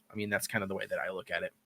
Yeah, I mean, I just think anytime it crosses that line, again, just echoing what you're saying, I just think I don't think they're then displaying the love and compassion and stuff that the religion says they should be spreading. I Right. believe that they're only. I don't know why people do it. To be honest, I don't know. I don't know why people feel they have to do it. But yeah, I don't know. Yeah, I don't really have anything else to add to that point. Just other than, like I said, if there's anybody in anybody's life that's doing that, if it's your parents and you can't get away from it, you know, I would argue just making your peace and doing your best till you can get out of your parents' house. If it's someone else, I would say that you can cut out of your life, cut them out of your life. They're not worth it. Be quick with the blade. Cut them out. Don't be afraid to cut people out of your life. We have this fear that if we cut people out of our life, we'll be all alone and lonely and have no one. But the truth is, you'll find plenty of people that are not toxic people, and your life will Oh be yeah. way better. Oh So yeah. yeah. So Princess. All right. So yeah. I don't know. I think that's kind of wrapping up the religion talk. Princess is asking a different question. Maybe we'll do this one, and then when we finish up this one, we'll I don't know how late you're wanting to be on tonight. You didn't tell me this week, but we could start wrapping up. I'm good. I'm good with after this one and Okay. whatever we want to jump into a Lou, we can close up for the night if you're cool with that. Okay. Princess says you don't have to answer this one. We're going to probably because I think it's a good question. Princess says, "Do you?" So again, we're switching topics now. Religion. Did you have anything else you wanted to say before we switch topics? I just always like to make sure. Nope. Okay. I mean, Yeah, I not think we not not both pretty really. much said what we think. So, all right. She says, "Do you think social media helps promote dangerous conspiracy theories? For example, the Nashville bomber mailed letters to people he knew that talked about conspiracy theories such as lizard people and secret societies. I'm just wondering, do you think social media is a factor in that? And how do you think it'll affect us in the future?" Also, I am Karen says, "What's up? What's up? I am Karen." Can't run. What is Gradations, going you on? want to take this one first too, or Yeah, sure. All right. So first of all, one thing, Princess, that I want to say here is mailing letters is not social media. But I I do didn't get even where you're pick that going up, with but this. that is true. But I do get where you're going with this. So, all right. So there's a huge big battle right now when it comes to social media, right? Because you have a lot of people currently that they are riding this campaign of social media is a negative space. It's a negative, entity, I guess, or whatever, and because we as humans or us as a society has access to social media for whatever reason, we are experiencing or creating massive problems or like basically I guess what am I wording with the wording that I'm looking for here? You're accessing this thing called social media, and then this so-called social media is allowing to manifest problems. In my opinion, I don't look at it that way. Maybe I'm a little bit biased to this topic just because I actually work in social media all the time. I look at social media as a tool. Just like, there's guns. And I look at the weapon or the gun as a tool. You know what I mean? Not necessarily, the reason for, the issue. And that's kind of the same thing. The way I treat social media. I think social media is a great, absolutely wonderful tool. If you use it that way, you know what I mean? Like, whether that's for, companies and jobs and stuff, or whether that's, for actual, seeing your family members. I mean, like, what better way, to have a platform that you can actually throw stuff on, like you were talking about earlier, D, with the phone thing, that you can see and stay up to date with all of your family. You know what I mean? Whoever you add to that. I think social media has very, very good uses. I personally think, just like a lot of other things, when it comes to tools, I think a lot of, people and just in general have started to utilize tools like social media, you know what I mean, to then reach more people for their insanity. I guess is the best way that I can put it. I don't mean insanity as far as like, like so far, like you should be like, like in a, asylum, but I'm talking about insanity as in like whatever they're struggling with or whatever they're dealing with, you know what I mean? Like if they're I think social media is just a tool that people are utilizing to get in front of a lot more people, you know what I mean, to either be heard for social rights, to be heard for civil rights, to be heard for, a cry for help, because they want to kill people or they want to kill themselves, you know what I mean? Or they just want to hit a larger audience to make to create drama. That's my personal opinion on it. I don't think that social media is the negative source, as far as of what's causing the negativity, or the bad things happening. Like, for instance, this Nashville bomber. Okay, so yeah, sure, he might have reached out to some social people or some social groups or social platforms, something like that, and they helped spread the word about this guy, or they helped talk about this guy or make him popular. Whatever happened, might be the case, but I don't think that social media is making it worse or better based upon that. I think literally it's just a bigger voice that people are utilizing, and whether you utilize it for good or you utilize it for bad. And I, again, dabbling a little bit back into the political side of things and government side of things, I don't think that there's a perfect balance, to be honest with you. Part of my mind, sometimes a person could argue and say, I feel like the government should help, regulate things on the internet, including social media, to prevent, some of that crazy, negativity, stuff. That stems a lot of bad, shit. But at the same time, you know what I mean? Like, I also don't want the government, controlling, people, stuff in individual people's lives. Do you know what I mean? Because, that infringes on a lot of other types of freedoms, other types of things, so I don't think there's a perfect balance realistically. I really don't. You know what I mean? I personally think that when it comes to social media, it's going to be all in how a person decides to use that social media for positive or positivity or negativity. That's kind of the way that I look at it. I personally don't think that that's, I don't think that that's making a difference, I guess is what I want to say. So again, I guess I'm not part of the conspiracy theory stuff. Okay, makes sense. Makes sense. So what's your Uh, take on it, D? very similar to yours. Most of the time it seems like we're. Besides maybe some nuances, we're very similar in our thought process. I'm coming to realize. I always feel like I'm always trying to think of like the other side, to kind of add some back and forth between us, maybe, or to flesh out your thoughts. But a lot of times I'm like, no, that's fucking it. So, but I will add, I guess, a couple things on my side. Um, I agree with codations quite a bit. Again, I hope that doesn't make for a boring podcast, but it's the truth. Um, the truth is, I think social media is a tool. I think it's a tool just like anything. You could argue, like, does it help spread conspiracy theories? Absolutely, it does. I'm sure. Why? Because it's more information, but it also helps spread a lot of good information faster than we've ever been able to. You know, I mean, you can make that argument again. You know, I'm going to hold up my cell phone. You could terrorists use cell phones to call and make plans against with other terrorists. I mean, anything that we create that aids in the spread of information or the connectedness of humans is also going to aid not just in the positive results of that, but in the negative results of that. It's not social media that's the problem, it's humans. Like, there's just Right. some good humans and there's some bad humans. There's humans that are going to use the tools for good and there's humans that are going to use the tools for bad. There's going to be people that just simply spread conspiracy theories. They don't even believe them themselves, but they just like trolling people. Like, that exists. There's also going to be people that actually do believe the shit. That's going to exist. Right. I don't think we ever fix that. Now, I will say that I personally believe whatever gives more information out to people is the best way to fix that. I don't think we can ever completely fix it, but I think the access to more information is better than the access to limited information.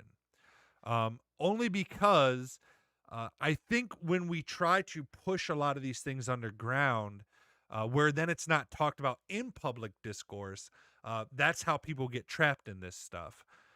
Whereas when you know, these people aren't being, and I will say, you know, and that's what I was gonna say. So I think that, but I do think we do have a problem with algorithms a bit. But again, it's not a problem with algorithms, it's a problem with humans that are creating the algorithms.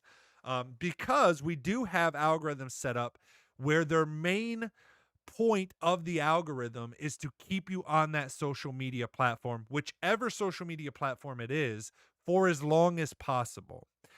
If they can keep you on by recommending you conspiracy theories, conspiracy theory groups where you can then talk with other conspiracy, and you're not getting any of the other information out there because this algorithm is only serving you that information, I do believe that's a problem we have in algorithms. Um, I don't think that makes social media bad. I don't think that makes algorithms bad. I just think it's something that we have to course correct. I'll use that word there. I like that word there. I think we just need to make course corrections as we go. Like, are there negative things about social media? Are there negative things about algorithms? Absolutely. But the answer is not to get rid of them. The answer is to course correct, to line them up better with our values as a humanity or as humans as a whole, to use the tools more effectively. There's always going to be hiccups. Our job is not to expect that we're going to create this perfect system, but to just continually be willing to course correct as we go. And if we have that attitude, I just think social media gets better. For example, in the last 2-3 years, the whole algorithm thing, the whole debate, the whole documentary that just came out on Netflix called The Social Dilemma, that's all bringing that information to people, that you're starting to see people, just like you're asking the question in the chat, you now see people asking these questions. As more and more of us ask these questions, as more and more of us start to understand these things, then as humanity as a whole, we're going to course correct for those things. So I actually don't look at it as a negative, but just like with everything in life, we're just constantly improving our tools. We're just constantly improving how we do things.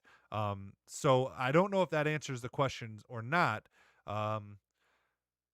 But yeah, I just think we think everything's supposed to be perfect, but we forget that us ourselves are not perfect, and we expect, like, how could this guy believe in a conspiracy theory?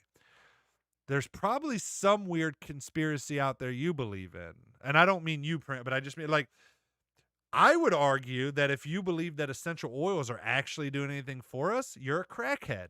That's just my personal. I believe you're following a conspiracy theory. If you Right. actually think I would back that up.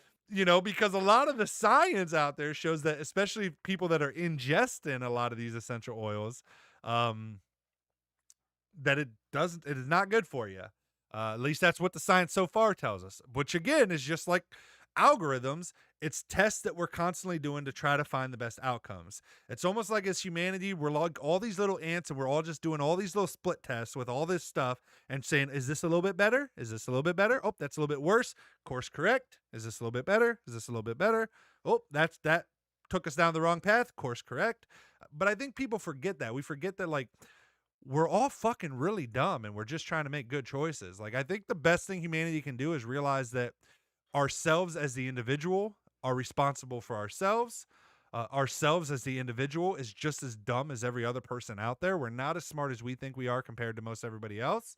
And even if that's incorrect and you're smarter than 98% of the population, I think just having that mentality is the best way to have. I don't know. Does that, if that makes sense or not, or if that answered your question exactly? But I think that was pretty good.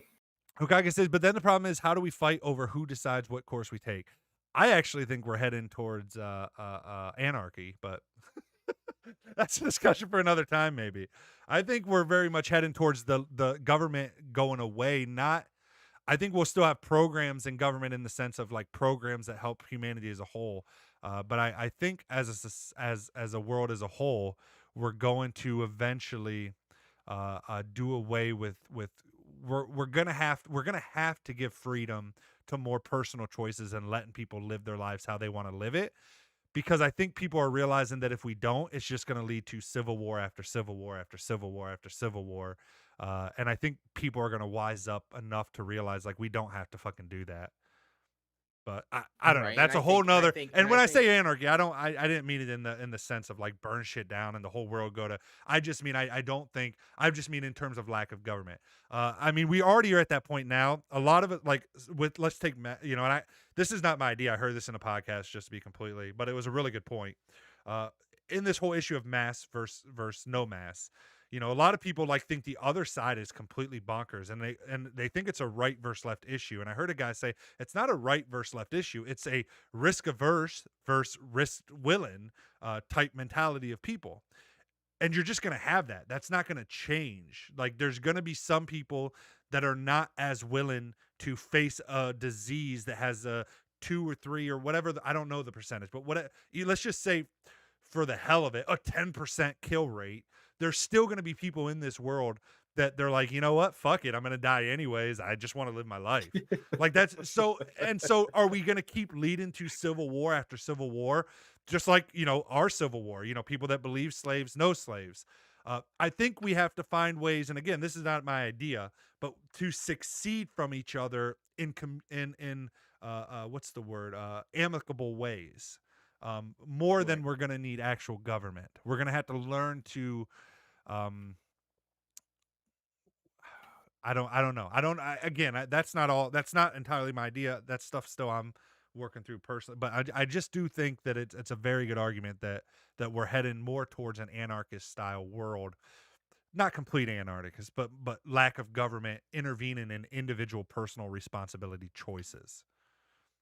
Yep. If that Yep. makes And I would, sense. yeah, and I would echo that. I think the same thing. I mean, just think, rules and regulations are getting, super, super, lax, dropping some of that stern, and create, stuff behind it.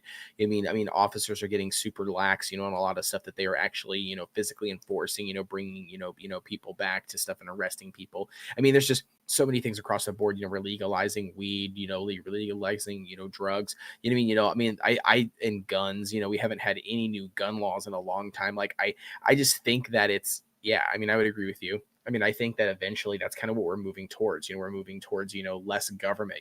Like what was the whole big thing like 2020, like the privacy issue. I mean, for all these social platforms, all these, websites, that people collecting data on you, like why do they need this data? Do we have a right to our data?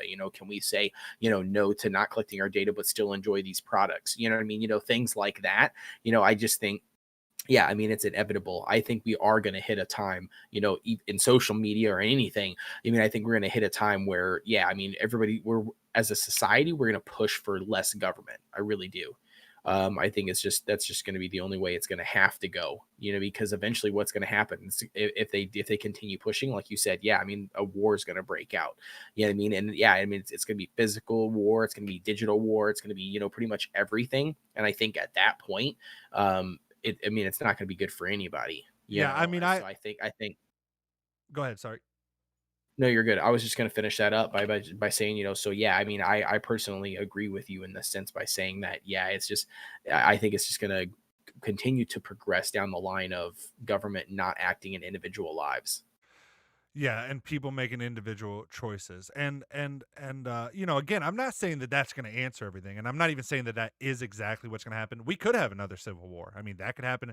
We could have more, but I just think we're at a place in technology and time, you know, 2021, that like everybody has nukes. Everybody, you know, at least enough of the people that matter have nukes in the world. Enough governments, that I mean, it's almost hard for us to have a war at this point, really. I mean, because what we just all nuke each other, and then all of humanity's gone, and that's a win-win for nobody.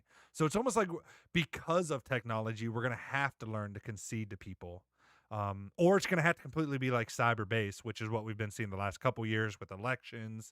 And if people Yeah. don't think America, you know, we get mad Russia's in our elections and China, we do it to their elections. Like, let's just be clear about that real quick. Like, I mean, Yep. so maybe it stays digital for a while, but I just think that we're at it.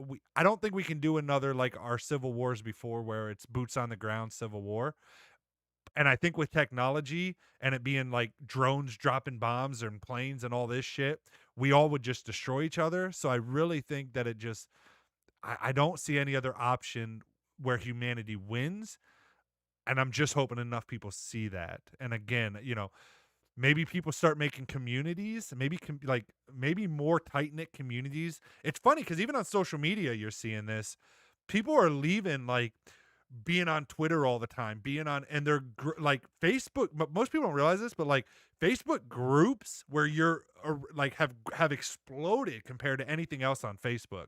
Uh, Apps like Clubhouse, where it's a couple people talking about, you know, are becoming a big thing. A lot of these apps that are based around Discord in the last 2 years, not just for gaming, has exploded where it's real more tight Everything. knit communities. You know, and I really think it's going to continue heading that way, where it's going to be like, and even as we do become more digital creatures, you know, we've talked about VR and stuff before, me and Codations on this Yep. podcast. Even I think when I've been streaming, me and Codations have talked about it before off of the podcast. But like, you know, as the world goes more and more digital, and we're spending more and more time on that, I just think I just don't see any other option personally. I don't know. So that's, yeah, that's where I'm at with that.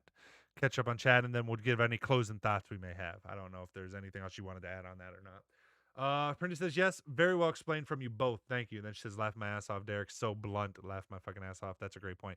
I don't know what that, I forget what that was too, but probably where I said anarchy. Hokage says, but the government itself is supposed to be a program that helps humanity. Again, I think we'll still have things that help humanity. I think we'll have like universal health care at some point. We'll have things like that that are funded by people. But I will say it might become like opt-in, opt-out programs, where it's like if you want to be a part of this program, you choose to be a part of this program. And if you don't, you don't. But then, you know, if you're dying, you might just fucking die. Bridget says, humans are weird. Why does there always have to be sides? There's always a right or wrong side, but both are neither right or wrong. Morals. It all has to do with morals, what we believe is right or wrong. Unknown says the Walking Dead way. Well, I'm hoping we don't go to zombies and shit, dude. Fritz says, I don't think people like feeling controlled. It starts to feel like you're a caged animal. Yeah, and I think both sides experience that. Prince says, I'm too delicate for war. I think most of us are. She says, I'll be in my room watching a live stream of it and sipping hot cocoa. Live streaming the Civil War. Oh my God, how 2021 is that? Prince says, oh yeah, that's a great point. Digital wars instead of physical fightings. It's country destroying other countries' economy. We already see that. We're in an economy war with China right now. People don't we've pretty much lost the number one spot. We're trying to hang on to it by the skin of our teeth, but we've already been destroyed that way. Bitcoin for the win, 33,000. It's up to today. It hit 33,000 per Bitcoin. It's ridiculous, dude. Yeah, That so it is says another banger for the insane. charts. Princesses laugh my ass off. Please no zombies. Isn't that insane, dude? Dude, that's crazy, dude. That increase is ridiculous for freaking Bitcoin, man. I remember, what was it at when we were first ever talking about Bitcoin, like back on like a couple of your live streams before the podcast. I believe we were at, what was it, 16? I think it was getting close to 18,000 again, because that was the previous record high, and that's when I started vocally. I mean, I've been in Bitcoin for a long time. And I don't say, I guess I do kind of say that to small flex. I don't know. I was going to say that's not a flex, but I guess it was a little bit, because I don't know why else I'd mention it. But my point being is I get your that point. I've been in it before the previous high. So that, you know, and I kind of got quiet about it just because, you know, there's haters out there that don't believe in Bitcoin. Maybe some in the stream. Maybe you don't believe in it. I don't know. Which I don't It's not have that I any don't. problem with It's that. not that I don't believe in it, but you already know my stance on it. I Yeah, don't know yeah. enough about it. Yep. And I think there's still a lot of people out there like that. But I'm just totally bought in. But I just at the time when it dropped, everybody's like, "Oh, it ain't gonna. It's crashing now. It dropped down to all the way from 18,000 to 4,000." I'm like, "Okay, just wait. And I've just been sitting back patiently. And then when it got close to that 18,000 again, that was when I was like, "Hey guys, it's getting back to 18,000." Because I'm either gonna go with it or I'm gonna burn with it. That's where I'm at with it. So. Yeah, no, that's understandable. Completely But anyways, understandable. but yeah. Any closing thoughts? Codations as we end the live stream. Chad, if you got any Not that closing thoughts, feel free to say them real quick. Not that I know of. I mean, the only thing I would like to say is, is obviously thank you for having me on here. As always, I know that I might not be as super talkative tonight, but that is honestly because I am absolutely like tired as balls, dude. I have been up since 5 this morning and I've been remodeling. I hung sheetrock all day long, dude. So I am just absolutely pooped. So I mean, that's like I said. So I do apologize if my personality hasn't been as hype as it normally is, just because I'm super exhausted. But Personally, just to kind of, but personally, I like more of this chill vibe on where we're just kind of chit chatting and whatever.